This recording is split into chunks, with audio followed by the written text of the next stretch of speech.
شوہر بہت زیادہ نادار و مفلس ہے، تب بھی اسی شوہر کے ساتھ وفاداری کرو، اس کے ساتھ غداری مت کرو۔ اگر کوئی انسان کتنا ہی زیور کا لالچ دے، کتنی دولت کا لالچ دے، کتنے ہی کاروں میں بائک پہ گھومنے پھرنے کا لالچ دے، کبھی کسی کی طرف نگاہ اٹھا کر نہ دیکھنا، اس لیے کہ اگر دنیا کے اندر کسی کے زیور کے لالچ میں پھنس کر، اگر کسی دنیا دار انسان کی لالچ میں آ کر تم اپنی آبرو کا سودا کر بیٹھو گی، تم اپنی عزت کا سودا کر بیٹھو گی، سب کچھ چلا جائے گا، دنیا میں عزت بھی چلی جائے گی اور آخرت میں تم جہنم کا ایندھن بنو گی۔ اور اگر تم نے اپنی عزت کو سنبھال کر رکھا، اپنی حیا کو سنبھال کر رکھا اور غریب شوہر کے ساتھ تم نے وفاداری کے ساتھ اپنے شوہر کے ساتھ وفاداری کی، تو نبی کا فرمان سنو، میرے آقا فرماتے ہیں جو عورت اپنے غریب شوہر کے ساتھ وفاداری کے ساتھ رہتی ہے، اپنی آبرو کا سودا نہیں کرتی، ایسی عورت کو اللہ میری بیٹی فاطمہ کے ساتھ بغیر حساب و کتاب جنت میں داخل فرمائے گا۔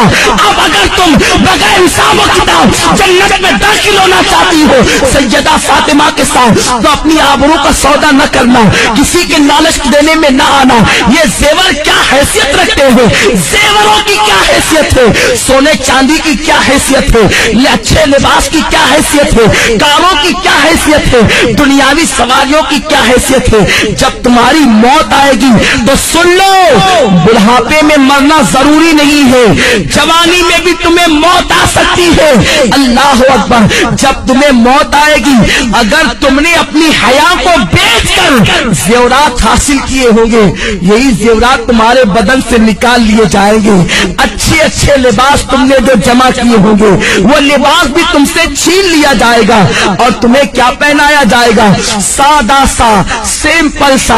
2 گز سفید کپڑا جسے دنیا کفن کہتی ہے، وہ کفن تمہارے بدن سے لپیٹا جائے گا، کافور کی وہ غمگین خوشبو تمہارے بدن سے لگائی جائے گی۔ تمہاری سہیلیاں آج جو تم سے کہتی ہے چل اس غربت میں کیا رکھا ہے، اس غربت میں کیا رکھا ہے، چل چل کر عیش کی زندگی گزار، یاد رکھنا ان ظالموں کی بات کبھی مت سننا۔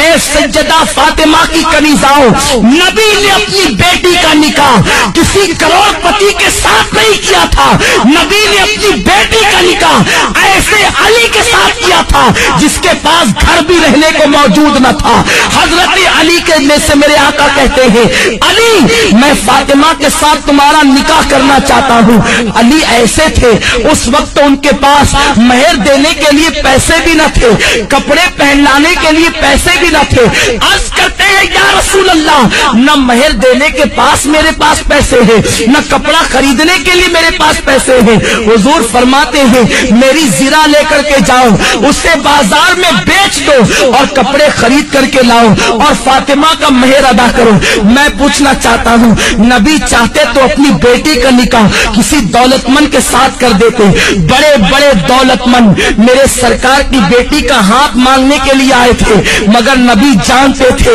اگر میں نے اپنی بیٹی کا نکاح کسی دولت مند کے ساتھ کر دیا تو میری امت کی بیٹیوں کا کیا ہوگا،